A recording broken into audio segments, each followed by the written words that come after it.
Hello friends and welcome to my YouTube channel. तो आपका स्वागत है प्यारे साथियों हमारे यूट्यूब चैनल EKPS पर। इस पर हम आपको पढ़ा रहे हैं नवीन सर का GS का प्रैक्टिस सेट नंबर 5 का PDF रिवीजन। तो सबसे पहले हम इन 5 क्वेश्चनों को रिवीजन कर लेते हैं। चलिए रिवीजन वाले क्वेश्चन में पहुँचते हैं। क्वेश्चन नंबर 1 दिया है, ज्ञानपीठ पुरस्कार की स्थापना कब हुई? कभी 1961 में। कुमुदनी लकिया का संबंध किस शास्त्रीय नृत्य से है? कथक से। MG संगीत पुरस्कार किस राज्य सरकार द्वारा दिया जाता है? नागालैंड द्वारा दिया जाता है। धार्मिक स्वतंत्रता का अधिकार किस अनुच्छेद में आता है? आर्टिकल 25 से 28। अगला क्वेश्चन है, हाथी संरक्षण परियोजना कब शुरू हुई थी? 1992 में। चलते हैं अपने प्रैक्टिस सेट पर। क्वेश्चन नंबर 1 प्रैक्टिस सेट 5 का, 1 दिसंबर 2022 में निम्नलिखित में से कौन भारतीय ओलंपिक एसोसिएशन की पहली महिला अध्यक्ष बन गई थी? राइट आंसर होगा option C, PT Usha.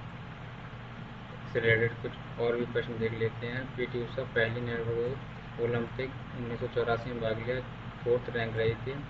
4 gold 1986 में जीती सियोल एशियन गेम्स में। इंडियन ओलंपिक एसोसिएशन की स्थापना 1927 में हुई, जिसके हेडक्वार्टर नई दिल्ली में है। पहले अध्यक्ष बने उसके दोराबजी टाटा। सचिव थे AG नोरा।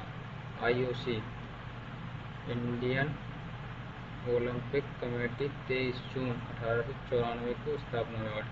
हेडक्वार्टर अध्यक्ष थॉमस व कुश्ती संघ के अध्यक्ष संजय सिंह। अब नेक्स्ट क्वेश्चन पे चलते हैं। क्वेश्चन नंबर 2, निम्नलिखित में से किस वर्ष में भारतीय टीम ने एक दिवसीय अंतर्राष्ट्रीय ODI क्रिकेट विश्व कप जीता है? तो ऑप्शन डी, 2011 में। 2011 पहली बार जीता था भारत ने 1983 में वेस्ट इंडीज को हराकर 43 रन से हराया था। मैन ऑफ द मैच रहे थे महेंद्र अमरनाथ। क्वेश्चन नंबर अगले पे चलते हैं। क्वेश्चन नंबर 3, हिंदुस्तानी शास्त्रीय गायक भीमसेन जोशी निम्नलिखित में से किस घराने से संबंधित हैं? तो भीमसेन जोशी किराना घराने से संबंधित। Option number D. संस्थापक हैं जिसके करीम खान। क्वेश्चन नंबर नेक्स्ट चलते हैं। निम्नलिखित में से कौन सी आत्मकथा भारतीय महिला कवयित्री कमला दास द्वारा लिखी गई थी, जिन्होंने 1984 में साहित्य के नोबेल पुरस्कार के लिए नामांकित किया गया था? तो राइट आंसर होगा my story, option number C. Next question पे चलते हैं। कहा जाता है कि भारतीय अंतरिक्ष कार्यक्रम भारतीय सरकार द्वारा इनकॉस्पर की स्थापना के साथ में शुरू हुई थी। इनकॉस्पर की फुल फॉर्म दी है इसमें, Indian national committee space of research. इसकी स्थापना हुई थी 1962 में, जिसके फाउंडर थे विक्रम साराभाई। नंबर 6 पे चलते। क्वेश्चन नंबर 6, चंद्रयान-1 चंद्रमा के लिए भारत का पहला मिशन श्रीहरिकोटा को सफलतापूर्वक शुरू किया गया था। तो श्रीहरिकोटा कहाँ पर था? आंध्र प्रदेश में। तो ये कब शुरू हुआ था? 22 अक्टूबर 2008 में, सतीश धवन स्पेस सेंटर पर। चंद्रयान-2 22 जुलाई 2019। चंद्रयान-3 14 जुलाई 2023। लैंडर था विक्रम, रोवर प्रज्ञा। नेक्स्ट क्वेश्चन में चलते हैं। निम्नलिखित देशों में से किस देशों ने अप्रसार संधि पर हस्ताक्षर नहीं की? राइट आंसर होगा भारत। नेक्स्ट क्वेश्चन में चलते हैं। क्वेश्चन नंबर 8, 2006 में संयुक्त राष्ट्र मानवाधिकार आयोग का नामकरण बदल दिया गया और इसका नाम बदलकर निम्नलिखित में से क्या कर दिया गया? राइट आंसर होगा मानवाधिकार परिषद, option number A. Question number next पे चलते हैं। निम्नलिखित में से कौन राज्य के नीति निर्देशक सिद्धांत DPSP का हिस्सा नहीं है? तो काम का अधिकार ये भी है। 6 वर्ष से कम आयु के बच्चों के अधिकार ये भी अधिकार है। हमको ऑप्शन सी, भारत के सभी लोगों के बीच सद्भाव और भाईचारे की भावना को बढ़ावा देना, ये नहीं है। राइट आंसर हो जाएगा option C. Question number next चलते हैं। क्वेश्चन नंबर नेक्स्ट 10, भारत के संविधान के अनुच्छेद 48 का 48A में राज्यों का संरक्षण तथा संवर्धन सुनिश्चित करने के लिए निर्देश दिया गया है। राइट आंसर होगा बी, पर्यावरण। आर्टिकल 48 कृषि एवं पशुपालन के लिए। आर्टिकल 49 राष्ट्रीय महत्व स्मारक। आर्टिकल 51 अंतर्राष्ट्रीय शांति। क्वेश्चन नंबर नेक्स्ट 11 पे चलते हैं। संविधान के निम्नलिखित में से कौन सा अनुच्छेद मौलिक कर्तव्य भारत की संप्रभुता, एकता और अखंडता को बनाए रखना और उसकी रक्षा करना पर जोर देता है। तो article 51A, option number A. Article अनुच्छेद 51A का सी। कुछ महत्वपूर्ण आर्टिकल दिए गए हैं 51 से संबंधित। जैसे 51A का ए दिया, संविधान का पालन करना और उसके आदर्शों और संस्थानों, राष्ट्रीय ध्वज और राष्ट्रगान का सम्मान करना। 51A के बी में दिया है, उन महान आदर्शों को संजोना और उनका पालन करना जिन्होंने हमें भारतीय स्वतंत्रता संग्राम में प्रेरित किया है। 51A के सी में दिया है, भारत की संप्रभुता, एकता और अखंडता को बनाए रखना और उसकी रक्षा करना। 51A के डी में दिया है, देश की रक्षा करना और जरूरत पड़ने या कहे जाने पर राष्ट्रीय सेवाएं प्रदान करना। 51A के ई में दिया है, भारत के सभी लोगों के बीच धार्मिक, भाषाई और क्षेत्रीय या अनुभागीय विविधताओं से परे सद्भाव, समान भाईचारे की भावना को बढ़ावा देना, महिलाओं को सम्मान के लिए अपमानजनक प्रथाओं का त्याग करना। ऐसे ही और भी प्रश्न दिए हैं, आप रिवीजन कर लेना। क्वेश्चन नंबर नेक्स्ट चलते हैं 12 पर। निम्नलिखित में से कौन भारत के राष्ट्रपति के चुनाव में भाग लेता है? तो ऑप्शन ए राइट आंसर होगा, संसद के दोनों सदनों और राज्यों की विधानसभाओं को निर्वाचित सदस्य। क्वेश्चन नंबर नेक्स्ट चलते हैं। इसमें दिया है निर्वाचन आर्टिकल 54, चुनाव प्रक्रिया 55। क्वेश्चन नंबर नेक्स्ट 13 में चलते हैं। 1560 ईस्वी के पश्चात अकबर का पहला और अंतिम विजय अभियान क्रम था। तो ऑप्शन सी मालवा असीरगढ़ 1601 में जीते थे।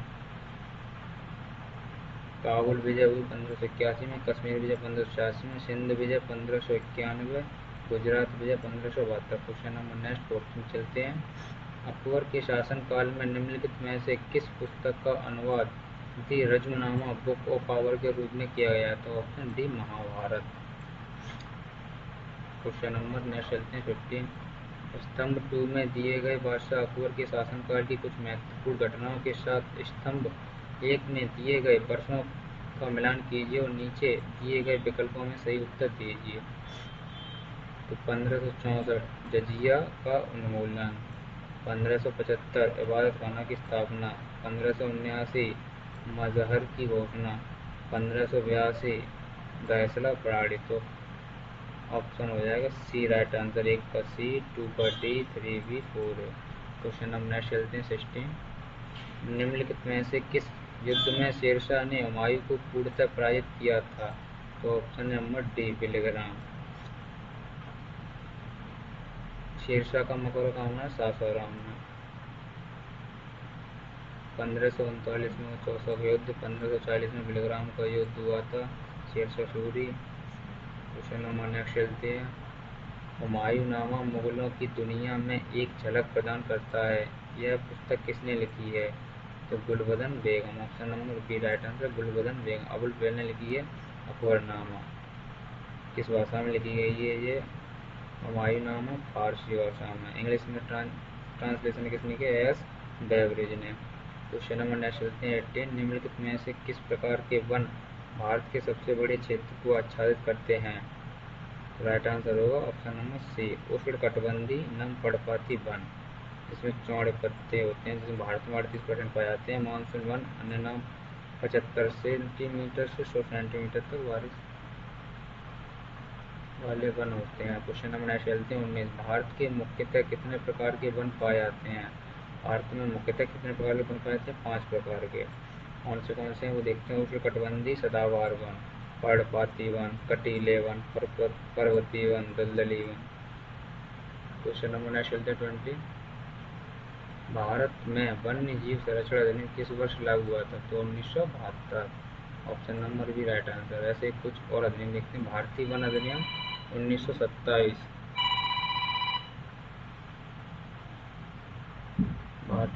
वन संरक्षण अधिनियम 1980, जल प्रदूषण निवारण, ध्वनि प्रदूषण 2000, जैव विविधता 2002। क्वेश्चन नंबर नेक्स्ट चलते हैं 21। केंद्र सरकार द्वारा राष्ट्रीय स्वच्छ वायु कार्यक्रम किस वर्ष शुरू किया गया था? Option number D 2019। जल जीवन मिशन प्रारंभ हुआ था 2019 में। केंद्रीय ग्रामीण स्वच्छ कार्यक्रम 1986। स्वच्छ भारत अभियान 2014 में स्टार्ट हुआ था और इसका 2.0 भाग 10 अक्टूबर 2021 में प्रारंभ हुआ था। क्वेश्चन नंबर नेक्स्ट चलते हैं 22। फ्लैगशिप प्रमुख सागरमाला कार्यक्रम की तटीय गोमती लंगरगाह स्कीम के अंतर्गत परियोजना कितने राज्यों तक फैली हुई हैं? Option A 8। Question number next चलते हैं 23। कौशल भारत मिशन के फ्लैगशिप के तहत शुरू किया गया था, तो option number A right answer होगा ऑप्शन नंबर ए कौशल विकास और उद्यमिता मंत्रालय द्वारा।